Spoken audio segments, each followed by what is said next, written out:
Saludos a todos, saludos, buenas tardes, bienvenidos a todos, bienvenidos y buenas tardes y bienvenidos a la cuarta sesión del programa Yo Puedo en Casa de la Sociedad Americana contra el Cáncer de Puerto Rico, presentado por Janssen, del grupo de compañías farmacéuticas Johnson & Johnson. Es importante que mantengan sus micrófonos y cámaras apagados. Para mejorar el sonido, les recomiendo que si está disfrutando del programa Yo Puedo en Casa desde su celular, encienda su speaker o su auricular para que pueda disfrutar, ¿verdad? Y escuchar muy bien la charla de la tarde de hoy. Ahora con ustedes les dejo a María Cristi, vicepresidenta del Centro de Servicio a Pacientes y Control de Cáncer de la Sociedad Americana contra el Cáncer de Puerto Rico. Adelante, María Cristi. Buenas. ¿Me ven? ¿Me están viendo?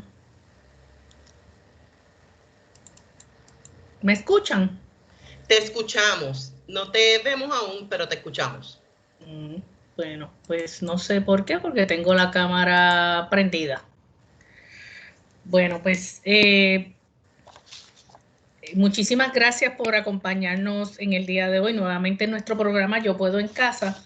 Para los que no me conocen, como mencionó Liliana Mojica, soy María Cristi, vicepresidenta del Centro de Servicio a Paciente y Control de Cáncer de la Sociedad Americana contra el Cáncer de Puerto Rico. Agradecemos que continúen acompañándonos todos los jueves tras jueves. Ya hoy es nuestro, ¿qué número, Liliana? Esta vendría siendo la cuarta sesión. La cuarta sección. Así que muchas gracias por acompañarnos todos estos jueves y sé que todavía nos quedan unas importantes secciones en adelante. Les recuerdo que su asistencia a cada sesión de estos programas es fundamental, por lo que les pedimos que continúen conectándose todos los jueves a las 6 de la tarde. ¿Me escuchan? Sí, te escuchamos, y te vemos. Y te vemos. Ok, me veo como frisada, perdón. Nuestro equipo los va a mantener informados a través de su grupo de WhatsApp y correo electrónico. Recuerden completar el cuestionario que se envía a través del chat a finales de la sección para poder nosotros ver, ¿verdad?, y evaluar cómo se están llevando a cabo las mismas. A modo de recordatorio, el personal de Sociedad Americana contra el Cáncer se encuentra trabajando desde sus hogares remotamente y el Centro de Servicio a Pacientes continúa atendiendo las llamadas. Es importante que no detengan sus tratamientos ni medicamentos. Nosotros estamos para orientarlos y ayudarlos en cualquier otra gestión como de costumbre. Puede comunicarse a nuestro Centro de Servicio a Pacientes al 1-888-227-3201. En estos momentos les presento a nuestra amiga y colaboradora, una de las personas responsables de que este programa sea posible esta noche. Priscila Budman es la gerente general de la División Comercial de Puerto Rico de Janssen, quienes son los presentadores de esta sección completa de Yo Puedo.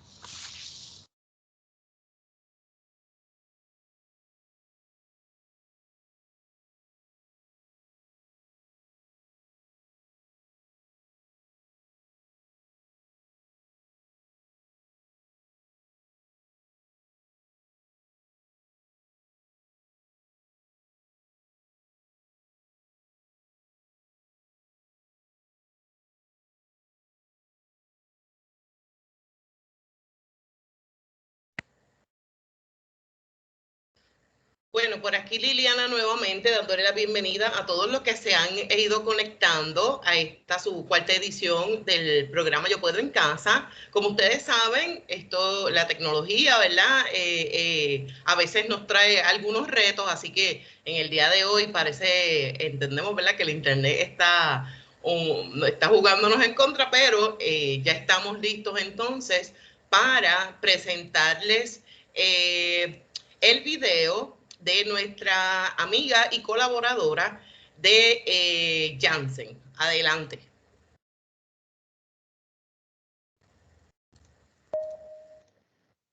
Mi nombre es Priscila Bortman y soy la gerente general de la división comercial en Puerto Rico de Janssen, el grupo de compañías farmacéuticas de Johnson & Johnson. A nombre de todos nuestros empleados, me complace darles la bienvenida al programa Yo Puedo en Casa. Este es el segundo año consecutivo que unimos esfuerzos con la Sociedad Americana contra el Cáncer para ayudar a los pacientes y sus cuidadores a manejar el impacto del cáncer en sus vidas a través de información sobre esta enfermedad. El programa continuará llegando a ustedes de manera virtual y los exhorto, incluyendo a los que ya se han vacunado contra el COVID-19, a que sigan observando los protocolos de seguridad, tanto como para su bienestar como el bienestar de todos a su alrededor. Nuevamente, gracias por conectarse esta tarde. Espero que disfruten de esta sesión de Yo Puedo en Casa. Bueno, comenzando con la cuarta sección de este programa de apoyo, en estos momentos queremos presentar a quien será el recurso de esta noche. La licenciada Carolyn Torres Maldonado es abogada de la práctica privada de la profesión con sobre 10 años de experiencia en el campo civil y criminal.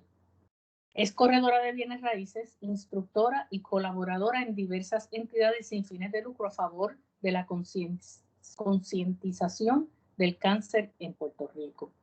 En el año 2013 fue diagnosticada con un leiomyosarcoma uterino que le llevó a sufrir 2 cirugías e incontables quimioterapias y radioterapias, las cuales colaboraron a afirmar hoy en día: yo soy sobreviviente.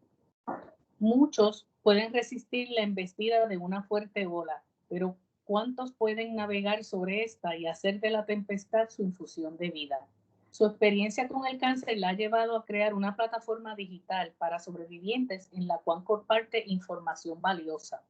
Esta se llama Yo Soy Sobreviviente, plataforma que busca informar al paciente con circunstancias y consejos trascendentales en su tratamiento y etapas posteriores.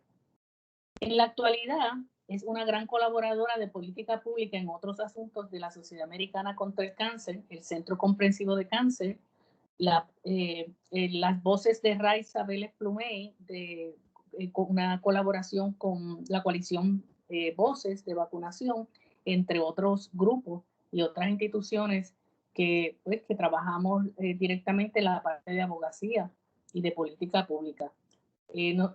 Nos ha colaborado anteriormente muchísimas veces y fue parte del Lobby Day en el 2019, que visitamos a todos los legisladores llevándoles el mensaje de Sociedad Americana contra el Cáncer, no solamente de nuestros servicios, sino también de nuestras prioridades legislativas. Yo Soy Sobreviviente es su historia y la historia de muchos que tras las circunstancias de la vida no permanecieron en la queja, el sosiego o la parte triste de la historia, sino que apostaron todo a un nuevo rumbo. Es importante que mantengan sus micrófonos y cámaras apagados para podernos ver mejor, ¿verdad? Y poder oír mejor a la licenciada. A medida que la licenciada Torres vaya tocando los distintos temas, irá contestando las preguntas que ustedes sometieron. Si surgen más dudas durante la conferencia, pueden ir escribiendo en el chat y al final, personal de la organización estará dando lectura a ellas para que el recurso las pueda responder. Con ustedes y sumamente agradecida de tenerla hoy, la licenciada Carolyn Torres Maldonado. Gracias, Carolyn. Hola, saludos a todos. Quiero corroborar que me escuchan bien. Sí, escuchamos. Es correcto. Bien. Qué bueno. Buenas tardes a todos. Bien feliz por la invitación que me hiciera el personal de la Sociedad Americana contra el Cáncer. Como dice Mari Cristi, hemos estado por ahí en la lucha, colaborando en muchas ocasiones, pero esta es la primera vez que estoy oficialmente en el programa.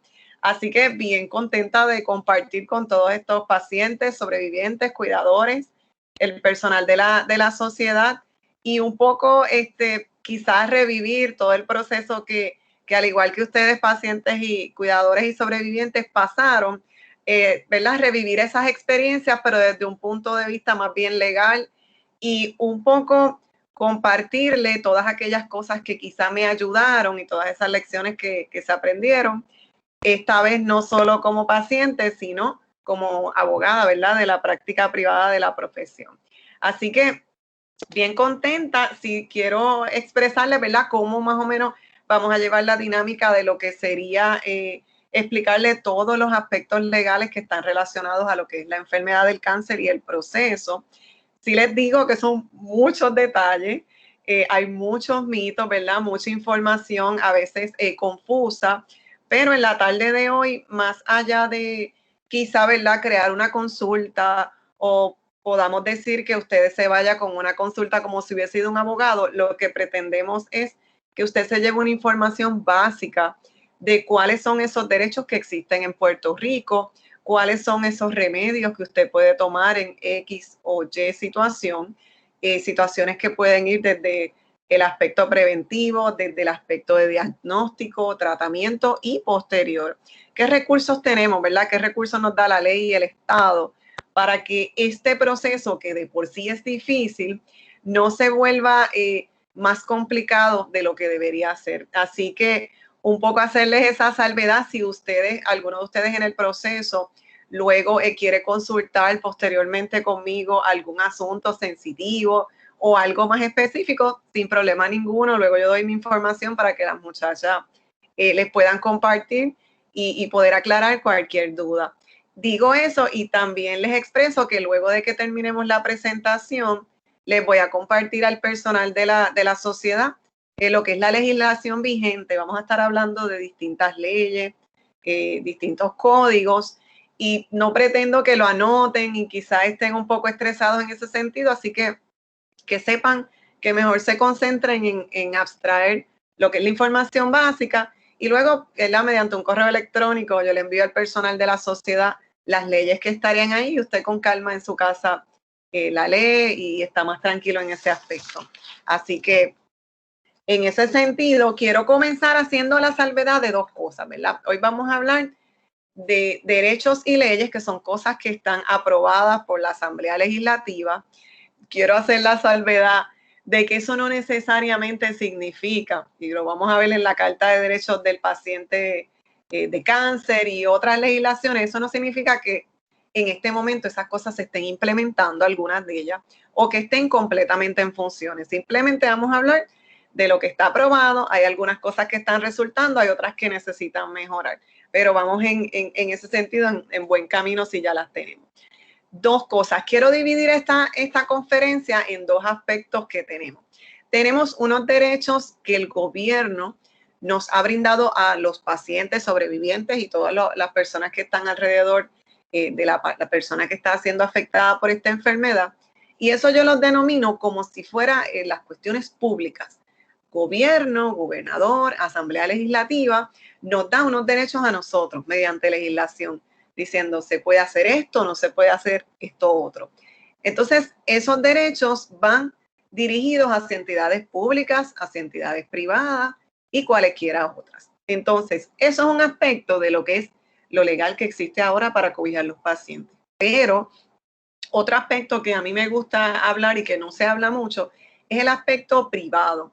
Es el aspecto de qué puede hacer cada paciente, más allá de los derechos que el gobierno nos ha brindado y, ¿verdad?, de lo que podamos utilizar para enforzar algunas leyes y tener mejor acceso al tratamiento.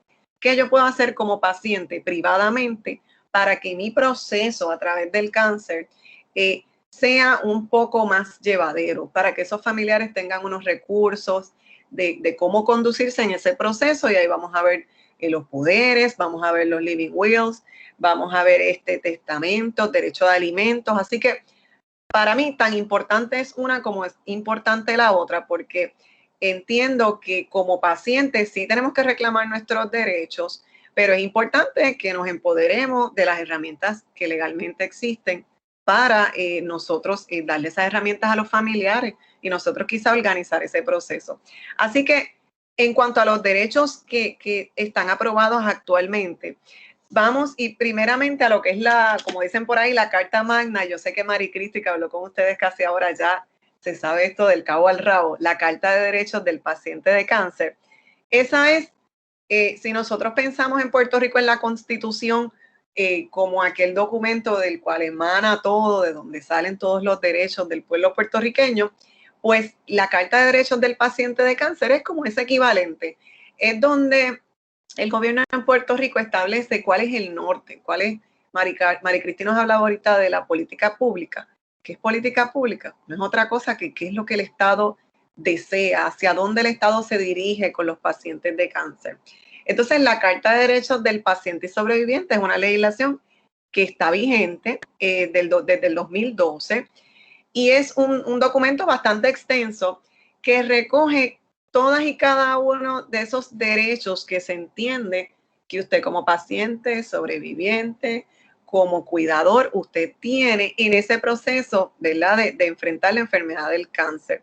Si la leemos, vamos a encontrar cerca de 20 cosas que se mencionan, que ya mismo yo voy a resaltar las más importantes.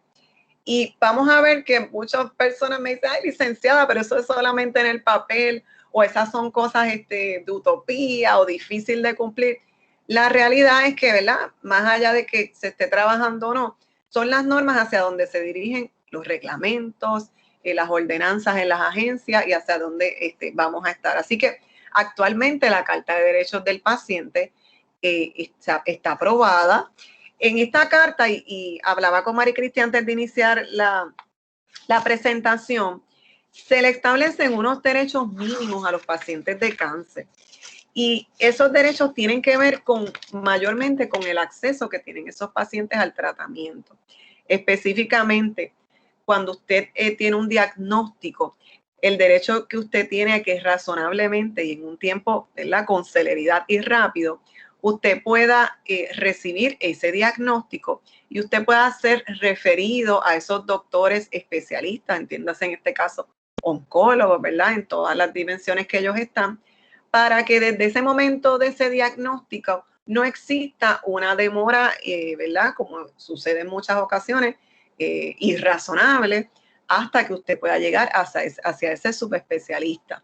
Entonces, lo que busca primero esta Carta de Derechos es cortar el tiempo, cortar ese tiempo de referido, cortar ese tiempo de espera, que los pacientes de cáncer, que lo digo por experiencia propia, se nos va la vida en la espera, se nos va la vida en esperar por un papel, en esperar por una autorización. Entonces, la Carta de Derechos viene a eso, viene a establecer las pautas para que sea una celeridad que inmediatamente existe un diagnóstico, podamos pasar a lo que serían los referidos de los especialistas.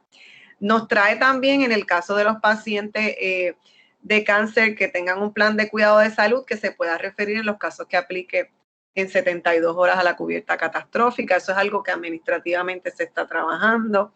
Y nos dice que el tiempo también que discurra entre el diagnóstico y el comienzo del tratamiento, porque pasa mucho que, aunque tenemos a veces un oncólogo, un radiólogo, un radioterapeuta, debo indicar, a veces el tiempo entre ese diagnóstico, esas visitas y el comienzo de tratamiento a veces puede ser hasta 3, 4 meses. Entonces, la carta viene a establecer mira, las aseguradoras tienen que establecer y no pueden permitir que desde ese diagnóstico inicial y el comienzo de la quimioterapia o la radioterapia, no se puede comprometer ese diagnóstico, esa prognosis de la persona. Entonces, esta es básicamente como las normas de juego, que nos dicen, hay que hacerlo rápido, no podemos tener dilación entre diagnóstico y referido, luego nos habla entonces de inicio de tratamiento y cualesquiera otras cosas que estén en el camino.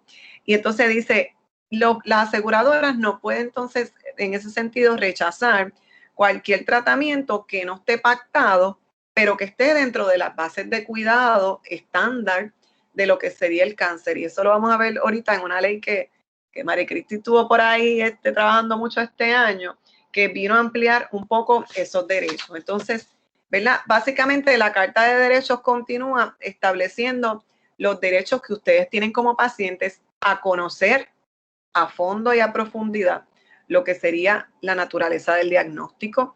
Y aquí vamos, quiero resaltar esta parte porque sucede mucho que a veces en casos de ocasiones de personas mayores o inclusive personas también menores, a veces los familiares y cuidadores están cercanos de esas personas y en muchas ocasiones he conocido que a veces se oculta información, a veces con un fin, ¿verdad?, legítimo, con una intención legítima, pero no necesariamente en términos legales a veces es lo más correcto. Así que la Carta de Derechos del Paciente dice, usted como paciente tiene derecho a conocer toda la información de su diagnóstico, más allá de lo que sea la opinión del doctor, más allá de lo que sea quizá los familiares, usted tiene derecho a la información completa.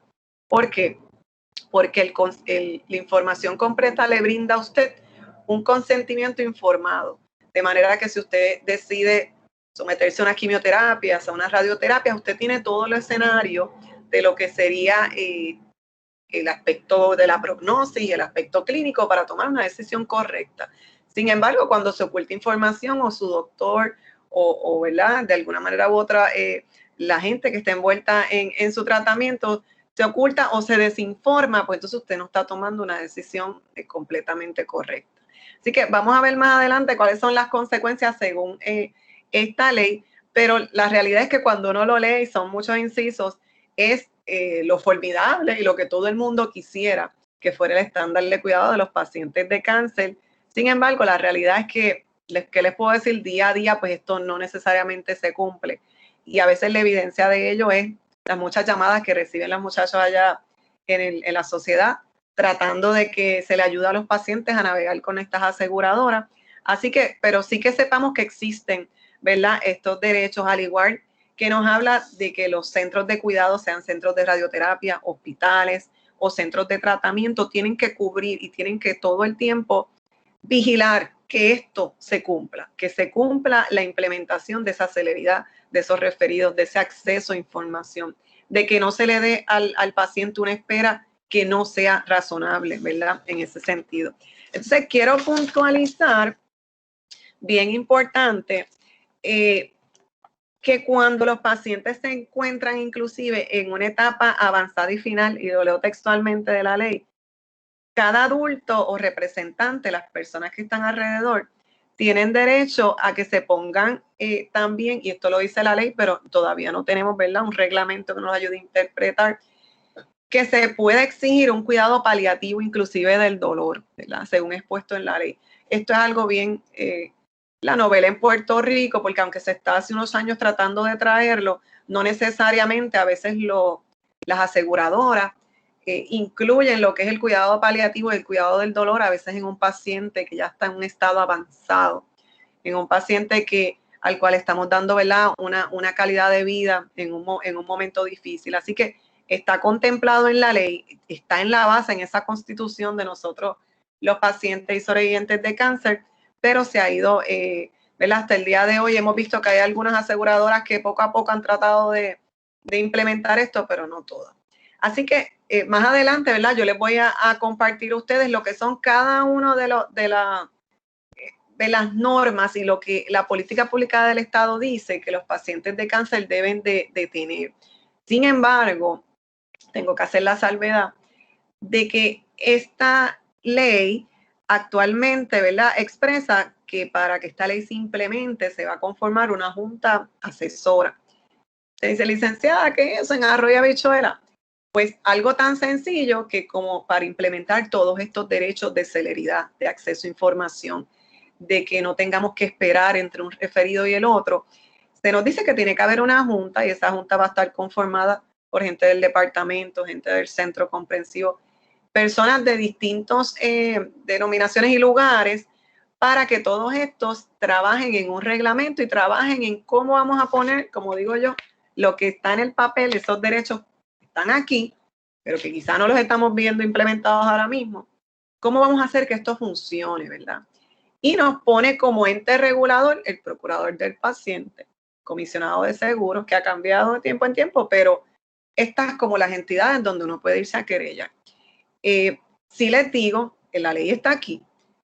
Actualmente la Junta Asesora ya se conformó, estuvo conformada y luego por el receso de la pandemia me estaba informando Mari Cristi que no habían podido comenzar y sí hay unos borradores del reglamento para implementar todo esto, pero al día de hoy, responsablemente les tengo que decir, ¿verdad?, que ese reglamento no está aprobado, ¿verdad?, en su fin, como para que le dé vida, como para que le dé herramienta a todas estas entidades para decir, vamos a hacer que estos derechos puedan implementarse, puedan respetarse y vamos a darle ese acceso. Así que, bien importante para que sepan esto, yo les voy a compartir la Carta de Derechos del Paciente y además está a decir que esta Carta de Derechos expresa que cuando a una aseguradora, cuando una institución médico hospitalaria, cuando un proveedor no cumple con esto, estaría, ¿verdad?, de alguna manera u otra expuesto a multas y a penalidades. ¿Y para qué se hace? Para que de alguna manera u otra no haya excusa de no darle este tratamiento y esta celeridad a los pacientes. Así que en ese sentido, ¿verdad?, quiero expresarle que tenemos esa Carta de Derechos, que hasta hace poco no se había conformado la Junta y hubo unos esfuerzos en la Asamblea Legislativa para investigar qué pasaba, que no se había aprobado eso y no se le había dado ese empujoncito para que ese reglamento sea aprobado y finalmente pues al menos se configuró lo que es la Junta Asesora y se le está dando un poco de seguimiento. Así que hay que seguir esto de cerca para nosotros estar al tanto de todo eso. Recientemente, posterior a eso, también se aprobó una ley que es la ley 60, esa fue en el 2018. Esta ley nos habla un poquito, van a ver que no todas las legislaciones que voy a estar mencionando tienen que ver directamente con lo que sería el cáncer, pero en esta ley se nos expresa que cuando una persona tiene ausencia por enfermedad, específicamente por lo que sería cáncer u otra enfermedad crónica, esto no puede ser utilizado para penalizar a esa persona en el trabajo. Muchas personas que vienen de mí dicen, licenciada, es que la situación en la que estoy, tengo que faltar, se me agotaron los días por enfermedad, se me agotaron los días de vacaciones, licencia sin sueldo. ¿Qué es lo que expresa esta ley? Que cualquier tipo de enfermedad de esa naturaleza, ¿verdad?, se extiende esas licencias y de alguna manera u otra no se le va a penalizar a la persona si la persona está en un tratamiento, si la persona está en medio de convalecencia porque no puede acudir a su empleo, pues no se le va a penalizar. Y también esta ley viene también a dar el empujoncito para que se le dé la cubierta catastrófica a los pacientes. Lo último que he sabido que en términos de esa cubierta catastrófica, las cosas han mejorado. Antes era un poco más difícil, ahora se está haciendo con mayor celeridad. Pero básicamente, ¿verdad?, eso es lo que está. Lo otro que ahora en el 2020 se trajo, a pesar de haber habido muchos esfuerzos legislativos y esta gente de la sociedad, junto con muchas personas que estuvieron en los pasillos de ese Capitolio, por mucho tiempo estuvieron luchando que se estableciera un estándar de cuidado para los pacientes de cáncer, un estándar en el cual las aseguradoras, los pacientes no tuvieran que luchar con las aseguradoras constantemente sobre los medicamentos que se iban a aprobar, sobre aquello que creían que era lo mejor o no, porque resulta que los pacientes decían, inclusive los mismos proveedores, oye, pero es que las aseguradoras no son las expertas en establecer cuál es la quimioterapia que yo necesito, cuál es el tipo de medicamento, si es genérico, si no es genérico. Entonces, por mucho tiempo, ¿verdad? Se llevó una cruzada en este sentido, tratando de que, hablo mucho de las aseguradoras, no es que estemos en contra de ellas, pero tratando de que al momento de que un paciente fuera a accesar a un tratamiento, ese paciente no retrasara ese tratamiento porque no se cubriera tal medicina, porque se agotaron las 10 quimioterapias, se agotaron las 10 radioterapias.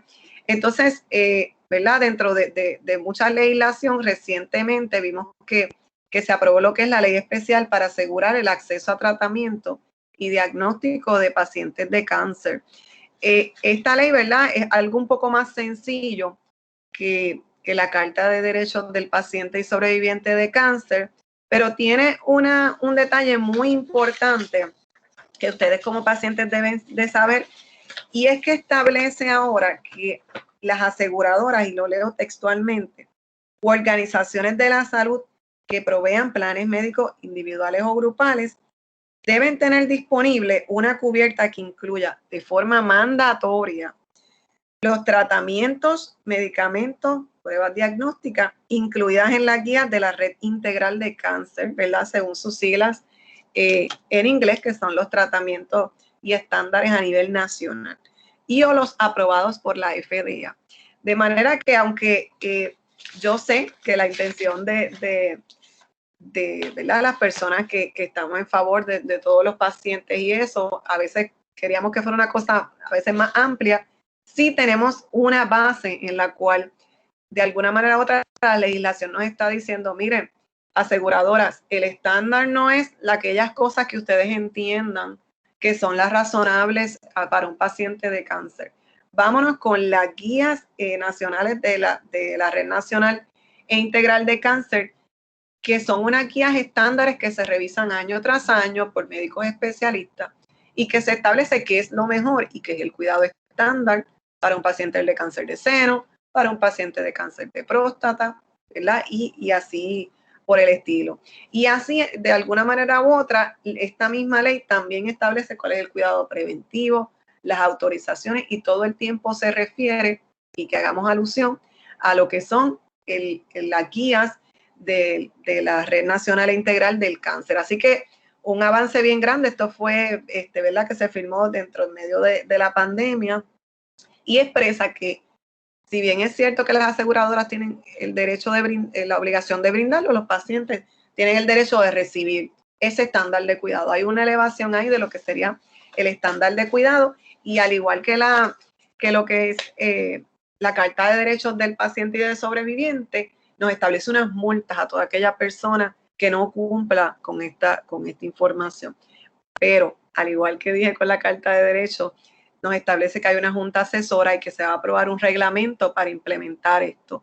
Así que nosotros, ¿verdad? Cuando la gente en la sociedad americana y todo se trabajan, y ustedes quizás los ven en los pasillos llevando el mensaje, es quizás ejerciendo un poco de presión para que esta legislación, a veces la gente les hace falta leyes, no hacen falta quizás tantas leyes, sino un poco de voluntad para implementar lo que ya tenemos. Así que un poco, ¿verdad? Para que sepan lo que es el estándar de cuidado, que en términos de lo que dice la Carta de Derechos, los pacientes tienen muchos recursos, y en términos de lo que son las otras legislaciones, tenemos que trabajar en esa implementación más bien. Así que un poquito para que tengan información de eso, quiero comentarle también, porque se habla mucho de los derechos que tienen los pacientes y cómo se pueden querellar, y la realidad es que a veces cuando conversamos en distintos foros, vemos que ya sea por el procurador del paciente, ya sea mediante la sociedad, ya sea mediante Susan G. Komen, en muchas ocasiones los pacientes encuentran navegadores con los planes médicos y logran tener el resultado. Pero lo que quizá no se habla tanto, como les dije, es el aspecto privado, el aspecto familiar, legal, el aspecto de los bienes de la persona que se encuentra en lo que sería ese proceso de cáncer y sus familiares. Entonces, yo les quiero hablar hoy un poquito también de ese aspecto legal, que vamos a ver lo que es privado, y al final vamos a culminar con lo que es el aspecto laboral. En el caso del aspecto privado, ¿qué es lo que sucede? En muchas ocasiones los pacientes, sea por la enfermedad, sea por el ánimo, sea por cuidar y que tiene que cuidarse y tener que quedarse en casa, no pueden hacer a veces distintas gestiones, ya sea en la calle, visitando oficinas, buscando referidos, sacando citas. Y entonces, ¿qué sucede? Aquí viene un elemento bien importante que nos brinda el derecho actualmente, que es el elemento de los poderes. ¿Y qué pasa? En ocasiones, nosotros a veces nos acostumbramos a hacer una cartita, yo autorizo a mi hermana, yo autorizo a mi hijo, pero la realidad es que legalmente las aseguradoras no aceptan eso. Ya en muchas ocasiones lo que nos dicen, tienes que traer un poder porque esto es información médica protegida por la ley IPA, esto es información del tratamiento o estos son decisiones importantes que deben de ser tomadas por el paciente. Entonces, que ustedes como cuidadores y pacientes sepan que si usted en algún momento dado confía plenamente en una persona que entiende que va a representar a su juicio sus mejores intereses, usted puede hacer un poder, algo tan sencillo como un poder general, y ahí a esa persona se le da la potestad de representarlo en todos los asuntos médico-legales, en todos los asuntos que sea para la firma de cualquier o consentimiento de cualquier tratamiento, y usted no necesariamente tiene que ir allá. Licenciada, que después hacen lo que quieren por allá. No, los poderes se les advierte a las partes que siempre se le tiene que informar a quien da el poder de las gestiones que se van a hacer. Y si esa persona que va a hacer ese poder se extralimita o dice, toma unas decisiones que no son las adecuadas o no son las que se enviaron a hacer, esa persona legalmente pudiese responder. Así que yo se lo recomiendo a muchos de mis clientes. Mira, haga un poder y usted no tiene que estar en la calle exponiéndose a todo este tipo de cosas. Otro tipo de poder que lo están haciendo muchas y más personas es un poder duradero. ¿Qué es un poder duradero, licenciada? Usualmente los poderes dejan de tener eficacia cuando la parte que otorgó el poder, yo quise hacer un poder a favor de mi hermana, de mi esposo, pero yo me incapacité. Ya yo no sé lo que estoy haciendo por el dolor, por los medicamentos, ya yo no tengo conciencia, pues normalmente ese poder la persona no pudiese ir a hacer gestiones en nombre de esta persona. Pero un poder duradero es algo que se aprobó recientemente, ¿verdad? Los últimos 7, 8 años. Y es un poder en el cual usted dice, yo confío tan plenamente en esta persona que inclusive luego de que yo me incapacite mentalmente, luego de que yo advenga algún tipo de inconsciencia, esta persona es la que va a seguir haciendo gestiones en mi nombre. Entonces, es una modalidad nueva, se llaman poder duradero, hay que cumplir con unos requisitos legales, pero en ese poder esa persona pudiera estar haciendo gestiones a favor suyo, inclusive cuando usted no estuviera en conciencia. Lo único que no se puede hacer con ese poder es vender su propiedad. Vender, si la persona tiene una casa donde está viviendo, la ley dice no, se quiere vender la casa, hay que ir al tribunal a pedir permiso del tribunal. Bien importante. Y lo último en ese sentido, las últimas dos cositas, es lo que se llaman los living wills, que es una declaración previa de la voluntad en caso de enfermedad. A veces cuando usted lo ingresan al hospital le preguntan o hay unas formas ya predeterminadas que le dicen, usted quiere que se le asista en el tratamiento en caso de una emergencia, se conecte, se desconecte. Pues esta modalidad, que es una escritura también, es una declaración que usted puede hacer a sus familiares o a cualquiera mediante escritura, indicando cuáles son sus deseos en el caso de que usted no esté en conciencia. De manera que eso viene a ser como su voluntad, pero no para el momento de un fallecimiento, sino para el momento de un estado de inconsciencia. Así que tengo el poder duradero, que podría ser un familiar tomando decisiones en mi nombre cuando no esté en estado de conciencia yo, o tengo un living will, una declaración de voluntad previa, en donde yo digo lo que yo deseo que se haga en ese proceso. Ambos son escrituras públicas, lo pueden hacer los notarios y son recursos que usted tiene para organizar sus asuntos, y no estamos diciendo que vamos a pensar en la peor de las circunstancias, pero sí tener las opciones abiertas. Y por último, no menos importante, los testamentos, que esto es algo, ¿verdad?, que trae mucha cola y es bien importante discutirlo, no porque estemos pensando que lo peor va a pasar, simplemente porque es una posibilidad para cada ser humano que esté en la Tierra. Así que recientemente se enmendó el Código Civil y ahora la ley de sucesiones cambió. Antes nosotros decíamos que al heredar, heredaban los hijos, si no habían hijos los padres y si no los hermanos y después último estaba el cónyuge, pues todo eso se cambió patada arriba. Y ahora la ley sucesoral dice que primero están los descendientes y descendientes incluye hijos o nietos, que esos serían, ¿verdad?, sus herederos si usted tiene. Si usted no tiene descendientes ninguno, su cónyuge, la persona que está a su lado, que por muchos años se dejaba último, pues ahora la legislación dice esa persona que está a su lado, esa persona, si usted no tiene descendientes, va a ser quien va a heredar de usted. Y en tercer plano, entonces pone a los ascendientes que serían sus padres, en este caso, o cualquiera que estuviera en la línea hacia arriba. Así que esas son las personas que serían sus herederos legítimos, y legítimos decimos obligatorios, si lo queremos decir más claro. De manera que si usted no decide hacer testamento, esas son las personas que le van a suceder en ese orden. Si usted decide hacer testamento, pues usted tiene que vigilar que si usted tiene descendientes, usted tiene que dejarle, y ahora la ley cambió también, el 50, ¿verdad? El 50% de sus bienes usted lo puede dejar a quien usted desee, pero el 50% el otro 50% tiene que ser a esos herederos legítimos. No tienen que ser a los tres, simplemente al primero que esté en la fila. El primero que está en la fila, de alguna manera u otra, desplaza a los demás. Si hay descendientes, son los descendientes. No hay que compartirlo, ¿verdad? Sin embargo, si, ¿verdad?, legalmente, ya, si usted tiene alguna duda, con gusto se la aclaro, hay unas instancias en las que se puede combinar. Se puede dejar una parte a una persona, otra parte a otra, siempre y cuando no se le afecte esa mitad que le toca a esos herederos estrictos. Antes, básicamente lo que sobraba era un 33% para usted dejárselo a quien usted quisiera. Ahora no, ahora es sobre un 50% para que usted lo deje a quien usted desee. El otro 50% ya está con los herederos legítimos. Si usted no tiene descendientes, si usted no tiene esposo, si usted no tiene sus padres vivos, pues usted puede dejarle sus bienes a quien usted desee. Hace un testamento y puede, ¿verdad?, hacer esos arreglos.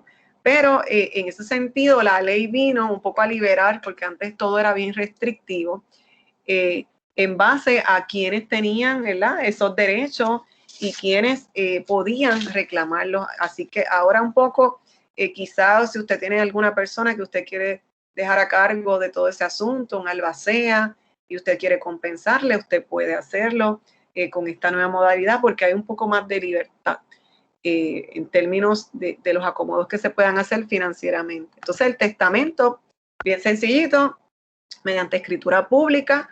Antes se requería testigos, ahora la ley lo deja abierto si usted quisiera o no.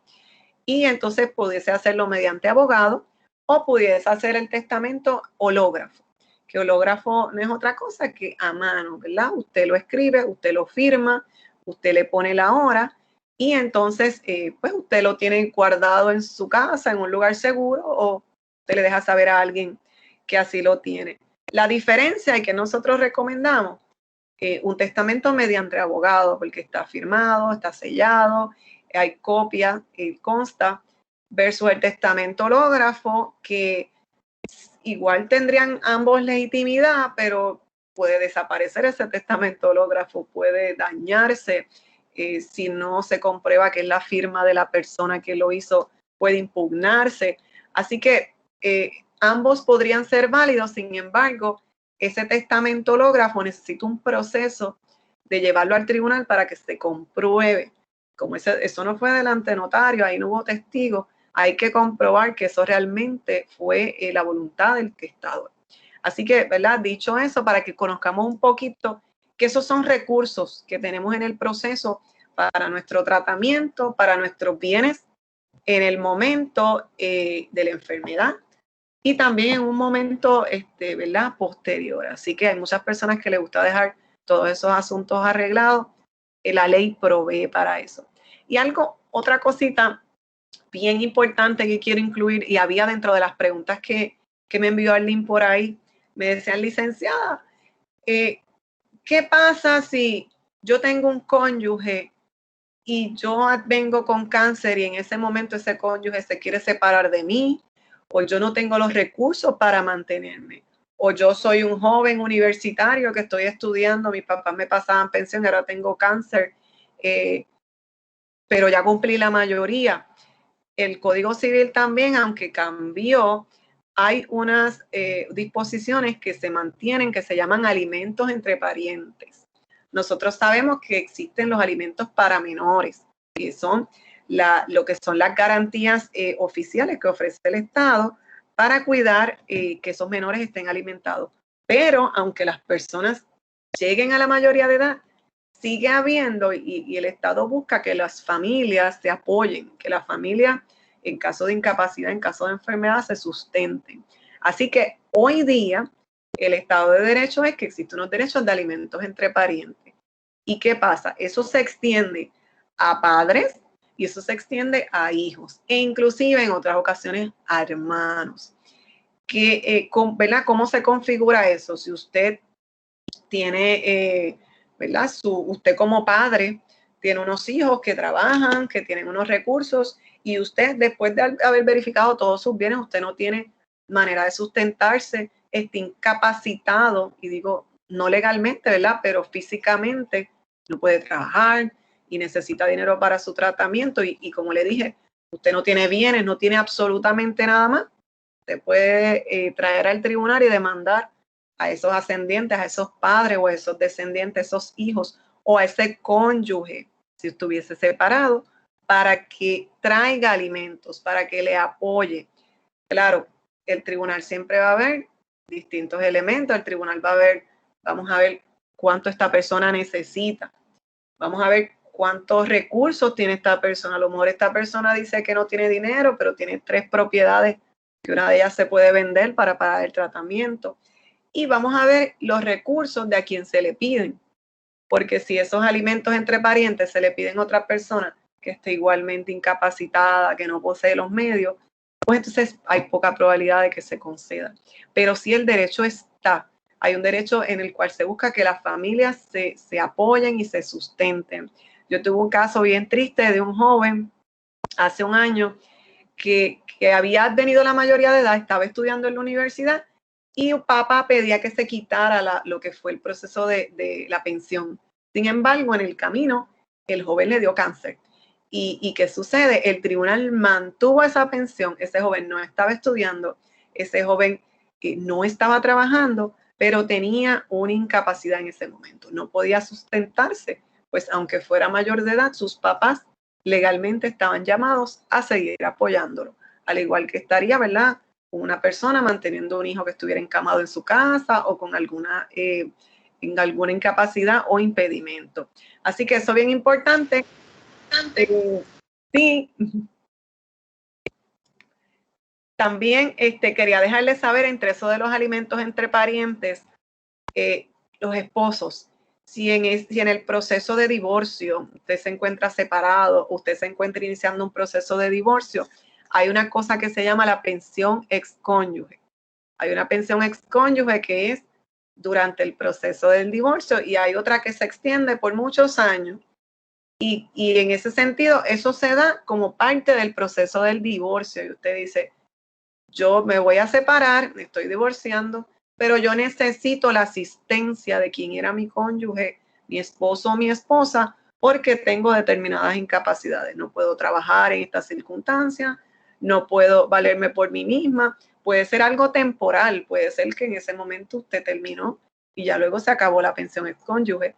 Pero hay que establecerle al tribunal los requisitos y la evidencia de que no se puede, porque me gusta decir esto, el cáncer es una etapa, pero no es una incapacidad que vaya a perseguir a los pacientes o a los sobrevivientes toda la vida. Hay ocasiones las personas que pasan esta etapa y pueden reanudar su vida.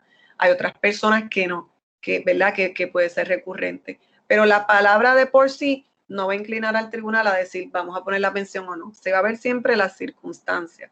Se va a ver siempre si la persona se puede valer por sí misma, si la persona puede de alguna manera u otra a trabajar, y si tiene otros bienes, si a quien se le está pidiendo, ese cónyuge, hay dinero, si por muchos años ese matrimonio acumuló dinero, si hay renta de las cuales se le pueda pagar, se le adelanta a esa persona ese dinero, aunque más adelante en la división de los bienes se ajuste. Así que lo que se busca básicamente es que nadie quede desprovisto en un momento de vulnerabilidad, ¿verdad? Que pudiese ser algo tan fuerte en el proceso de cáncer, que yo creo que sea algo que es lo más desesperante y frustrante, es estar enfermo y no tener los recursos económicos para uno acceder a un tratamiento. Y ahí, ¿verdad? Se nos va la vida en buscar ayudas. Y yo sé que la gente de la sociedad y muchas otras entidades nos ayudan con los deducibles, nos ayudan con los tratamientos, pero no todo el tiempo a veces es tan sencillo.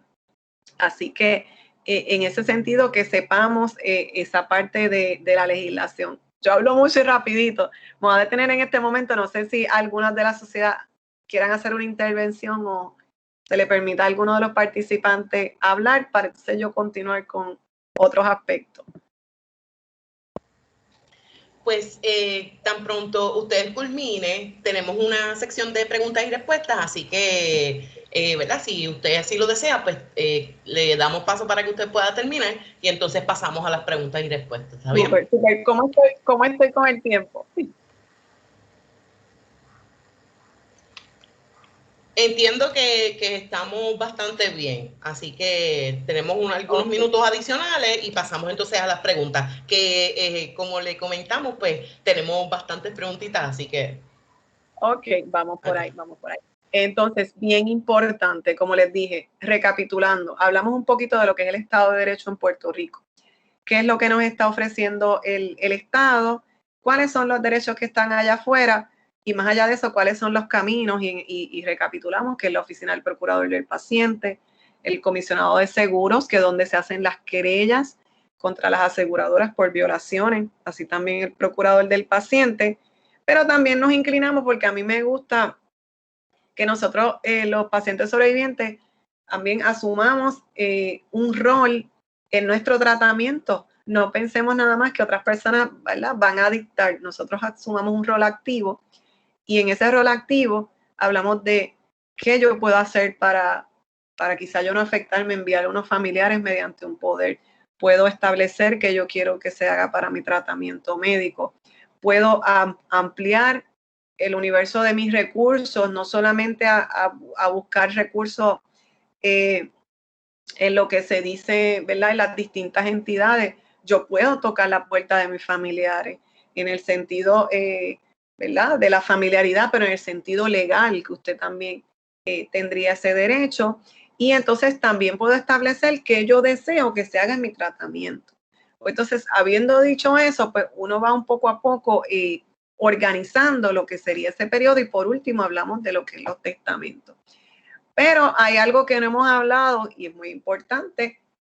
En ocasiones se habla de que el cáncer es una enfermedad que afecta a una población adulta, pero también afecta a una población joven, una población que trabaja, una población que a veces se encuentra trabajando y de momento de la noche a la mañana tiene que coger en una semana un día para una prueba de discernimiento, el otro día para un tratamiento, el otro día no se pudo levantar bien por los efectos de ese tratamiento. ¿Qué derechos, qué hay por ahí para protegernos, verdad? En ese sentido, bien importante, en Puerto Rico hay muchas leyes laborales y el campo laboral es uno bien cargado y amplio. Hay patronos públicos, que es el gobierno, que se rige por una ley en particular. Hay patronos privados, de aquí, como digo yo, de locales de Puerto Rico, que hay patronos grandes, que podemos decir de más de 50 empleados, que le aplica una ley. Hay patronos que son pequeños comerciantes, que le aplica otra. Y hay patronos que son internacionales, que vienen de Estados Unidos o cualquier lugar. Entonces, a veces cada uno de esos patronos hay unas normas mínimas, pero aplican unas reglas de juego diferentes. Usted me dirá, licenciada, pero en una hora, ¿cómo vamos a aprender todo eso? Bueno, no pretendemos que lo sepamos, pero sí que usted sepa el camino, dónde buscar y dónde reclamar. Entonces, en el aspecto laboral, hay unas leyes mínimas en Puerto Rico, que lo que son las Biblias en ese sentido, la ley 180, la ley 80. Entre ambas, la ley 180 es la ley que establece el salario mínimo en Puerto Rico. Y eso, me dirá licenciada, eso ya está establecido.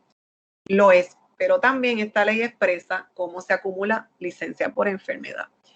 Que aunque no ha cambiado mucho en los últimos años, sí me dice, y recientemente con la reforma laboral, nos dice que se tienen que haber cumplido para que se pueda acumular esa licencia por enfermedad 130 horas mensuales. Así que usted puede tener la enfermedad, puede estar pasando por un tratamiento, pero si usted trabaja part-time, si sus horas no son consistentes, esta acumulación de un día por enfermedad, ¿verdad? O lo que se disponga, porque hay distintas empresas que acumulan de diferente manera, no entra en función. Así que lo primero que hay que evaluar, y esto usted tiene que ir y reunirse con su abogado, orientarse con la unidad del Departamento del Trabajo correspondiente, cuántas horas yo trabajo para ver si yo acumulo la cantidad de horas de enfermedad que fuera disponible.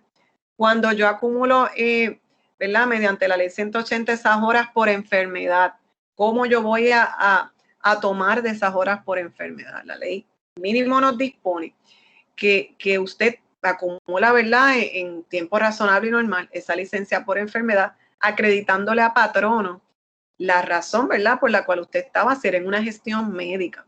Y aquí hay mucha gente que me dice, licenciada, pero es que no quiero divulgar, licenciada. La realidad es que usted lleva su excusa médica, si fuera un tratamiento, si fuera un cernimiento, y no se tiene que entrar de lleno en el aspecto del tratamiento, simplemente esa excusa médica que indique que se estaba haciendo, ¿verdad?, los procedimientos o lo que fuera. Así que, si bien es cierto que hay que mantener ese canal abierto con patrono, hay que darle recursos a patrono para que el patrono pueda ejecutar, pueda acomodar, pueda cargar esas horas de enfermedad. Si usted falta y de boca le dice, mira, estaba en una cita y luego se percata que no se le cargó la enfermedad, se le cargó a vacaciones, pues hay un grado de responsabilidad suya porque hay que ponerle en conocimiento a patrono por más informal que sea la relación para que esto aplique. Así que, bien importante, cómo se acumula. La realidad es que actualmente en Puerto Rico, salvo que su contrato legal, ¿verdad?, lo que sería con su empresa tenga alguna cláusula distinta, se toma lo que sería enfermedad y se extiende a lo que sería vacaciones. Y posteriormente, habiéndose agotado esto, la ley, como vimos, la 60, que es del 2018, me preguntó Itzia por ahí, Colón, ley 60 del 2018, establece que se puede extender un poco más allá, licencia sin sueldo y ¿verdad?, unos días adicionales cuando de alguna manera u otra agotamos todas esas licencias. Así que el estándar de la ley acá en Puerto Rico y federalmente también es que no se puede tomar ninguna represalia contra una persona que se ausenta por caso de enfermedad. Entiéndase, yo hacerle una evaluación mensual, Carmen Colón, entiendo que su evaluación este mes es una deficiente porque tuvo tantas ausencias. Si esas ausencias eran injustificadas, quizá con razón lo tiene, pero si estas ausencias, usted llevó evidencia médica y están establecidas de que fue por causa de tratamiento o eso no se puede utilizar así usted haya faltado en una cantidad de ocasión, ¿verdad?, exorbitante, no se puede utilizar para su evaluación de decir, la vamos a sacar, ¿verdad? Así que, y generalmente hay muchos patronos que son bien cuidadosos porque saben que de alguna manera u otra se están exponiendo a lo que podría ser unas multas bien grandes. Así que, en términos de enfermedad, que usted sepa que tiene que calcular si usted tiene enfermedad o no, si puede agotarlo, una vez la agota va a vacaciones y en ocasiones entonces se extiende más allá. Y en algunos patronos, como le dije, aplica. Patronos de más de 50, la ley dispone que le deben de guardar el empleo y no pueden, si usted no regresa, no pueden reemplazarle, sino que solamente con una persona que haga sus labores transitoriamente. Entonces, en otras ocasiones, pues ya obviamente el patrono tiene que seguir cubriendo lo que serían las gestiones, pero lo que no puede hacer es aprovechar ese momento de vulnerabilidad del paciente. Otra ley bien importante laboral, la ley 80, que es la ley de despido injustificado.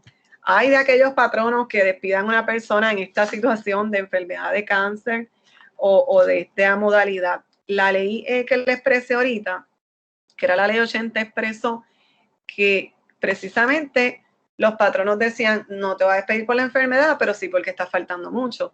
Pues entonces ahora se dice, no, pero es que esas ausencias por enfermedad no se pueden tomar en cuenta. Así que si usted ha sido despedido injustificadamente, que usted sepa que tiene la oportunidad de demandar en el foro administrativo, en el foro judicial, o radicar una querella en el Departamento de Trabajo reclamando el tiempo que se le debió de haber pagado desde que se fue despedido, ¿verdad? Eso es lo que se llama una famosa mesada.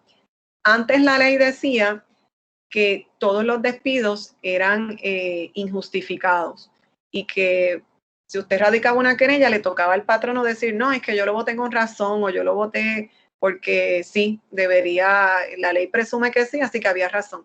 Ahora cambió el peso de la prueba y se indica que el despido es justificado, de manera que ahora la ley favorece al patrono y es quien el empleado que tiene que establecer, no, fue injustificado porque no se me proveyó estos derechos, fue injustificado porque yo era un empleado modelo, cumplí con mis funciones y me ausenté o no cumplí con ese trabajo por la enfermedad. Así que esto es una ley, ¿verdad? Yo no sé si ustedes recuerdan, la reforma laboral fue bien comentada, bien controversial, porque de alguna manera u otra buscaba ayudar un poco al patrono, porque se dice que Puerto Rico es una de las jurisdicciones donde más difícil es la legislación laboral para el patrono.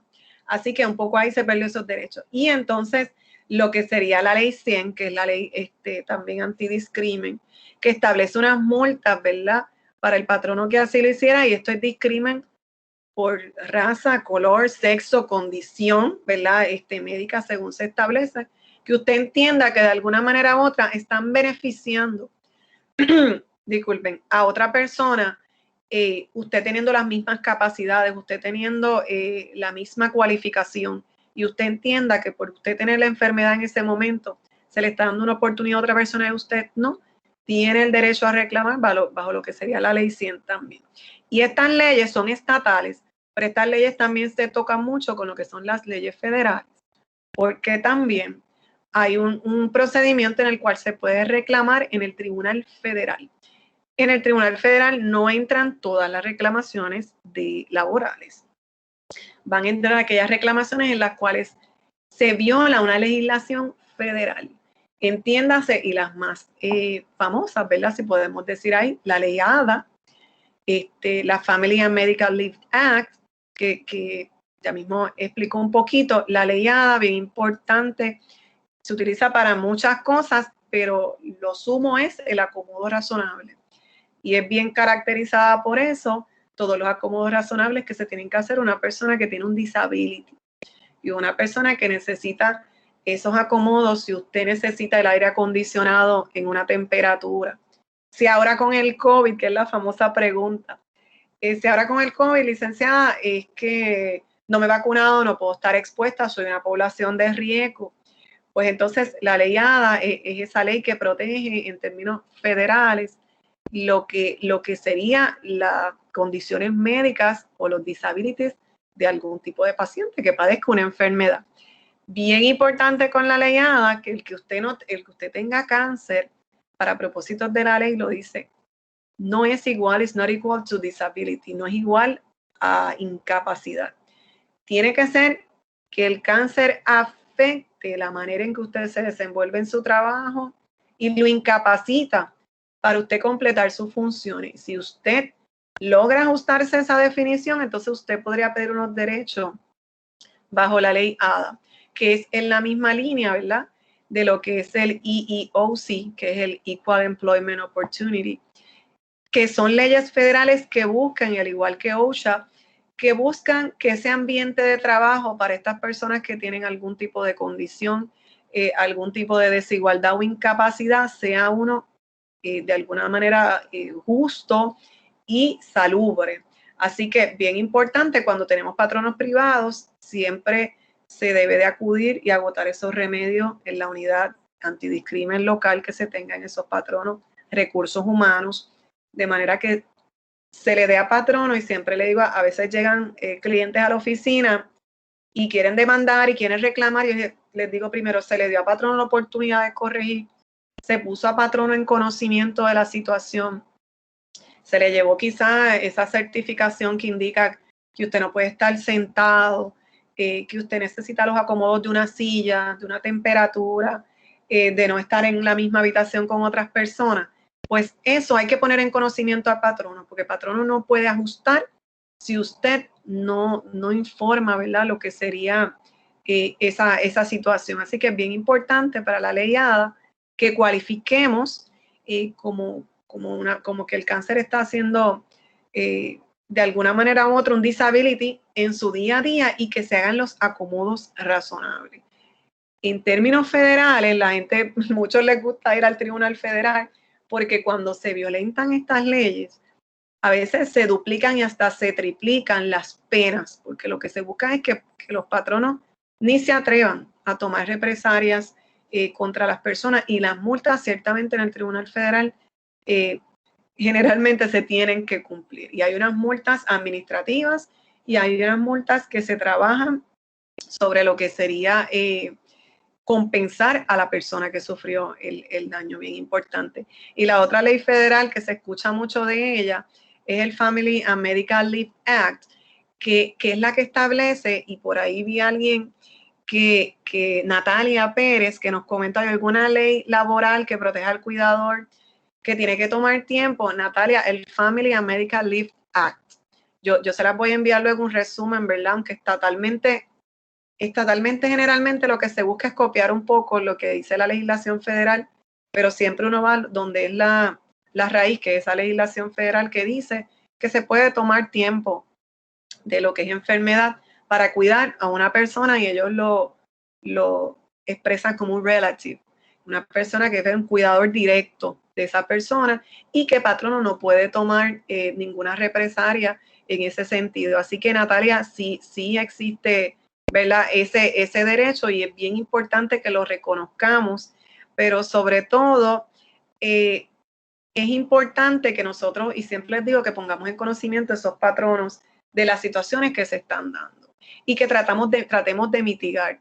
Si esta situación continuara, que usted sepa que si usted no tiene quizá los recursos para iniciar, ¿verdad?, un pleito en términos federales o lo que fuera, las unidades antidiscrimen del Departamento de Trabajo tienen unas unidades investigativas que no le cobran a usted nada, y usted va allí, usted da la información de patrono, hace sus alegaciones, y hay un investigador del Departamento del Trabajo que, conforme a esta legislación, evalúa, cita a patrono y pide la evidencia, sea porque usted entienda que no se le está acumulando por enfermedad, se le haya hecho unos descuentos incorrectos, o se le está haciendo cualquier violación, se le esté discriminando desde que usted mostró esta enfermedad, y se le cita a patrono. Si la unidad entiende que patrono no está brindando una información convincente de las actuaciones que está teniendo, lo puede sancionar y lo puede elevar al tribunal indicando que no ha cumplido y tiene que cumplir y tiene que pagar.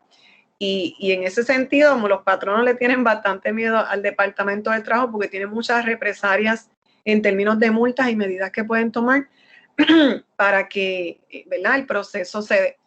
Yo les digo, ¿verdad?, lo que son los recursos, no necesariamente esto se cumple a veces del día a día, pero sí existe, ¿verdad? Y es bien importante que nosotros lo tomemos en cuenta. Así que algo que quería también expresar es el hostigamiento. El hostigamiento también se encuentra recogido dentro de estas leyes, y el hostigamiento pensamos a veces rápidamente en el sexual, pero existe un hostigamiento que se da a veces contra personas que se encuentran en enfermedad, y es que aunque estén fuera del trabajo se les llama, se les trata de expresar que porque ellos no están o porque están recibiendo un tratamiento, un cuidado, están dejando acumulado el trabajo de la oficina, y eso el Tribunal Federal ha dicho que es una modalidad de hostigamiento, cuando no se le deja a esa persona cuidarse tranquilamente y encargarse, y del trabajo se sigue ese patrón. Así que es bien importante que conozcan esa información, y como les dije, son muchas piezas de este juego de ajedrez en términos legales, podría estar toda la noche hablándoles, pero estas razonablemente creo que son las que trastocan día a día y las que de alguna manera u otra nos harían un poco más fácil el camino si alguien nos las hubiese hablado en el camino. Así que lo dejo abierto, tengo mucha más información, pero para que se vaya retomando alguna pregunta. Vi que Natalia Pérez nos comentó nuevamente si esa ley sí necesito tiempo corrido solamente o por largo tiempo. Esto siempre depende de la razonabilidad, Natalia. Cuando son tratamientos, y yo siempre digo, si no hay razonablemente otra persona que pueda cuidar de usted, eso es algo que se puede evidenciar. Si hay otras personas u otros recursos, pues siempre se invita a que sea una cosa equitativa, de manera que patrono y paciente o cuidador puedan llegar a un justo acuerdo. Así que no es automáticamente que sea todo el tiempo, es tratamiento, cuando el cuidador tenga que auxiliarle a esa persona en tratamiento o su presencia sea indispensable en ese sentido. Así que dejo por ahí abierto alguna pregunta, algún comentario, algún tema que quieran abundar. Carolyn, yo quiero añadir que nosotros acabamos de desarrollar un documento que te lo compartí y le pedí a las muchachas a ver si lo podían compartir en el chat, que cubre las leyes más importantes que se han firmado recientemente y más o menos cuál es la petición nuestra como plataforma de política pública. No sé si no se le puede compartir ahora, pues más adelante se le estará compartiendo a los participantes. Igual te lo compartí a ti a tu email. Sí, súper, que sepan que mucha de la legislación que van a ver ahí, hay muchas leyes, como veíamos con Mari Carmen, pero la realidad es que uno dice, pero estas otras leyes, hay muchas que son asignaciones presupuestarias, hay muchas que es para determinar los días oficiales de conmemoración de lo que sería la concienciación del cáncer de mama, del cáncer de cervical, y entonces pues hay otras pocas que son las que entran directamente sobre derechos y sobre algún tipo de incidencia. Bueno, gracias nuevamente, Carolyn, por tremenda explicación y cualquier otra información pues se pueden comunicar con la sociedad, con esta servidora. Correcto.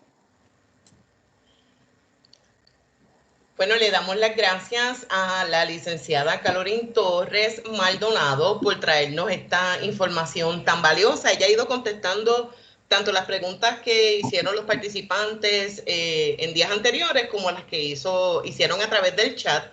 Así que les vamos a estar compartiendo por el grupo de WhatsApp el resumen de la legislación vigente que protege a los pacientes y sobrevivientes de cáncer en Puerto Rico. Así que quiero agradecerle a mi compañera Lisbeth Ojeda de la Unidad Oeste, que estuvo pendiente de que todas las preguntas fueran contestadas. Así que muchísimas gracias. Y de nuevo, gracias a la licenciada por haber compartido con nosotros esta información tan importante.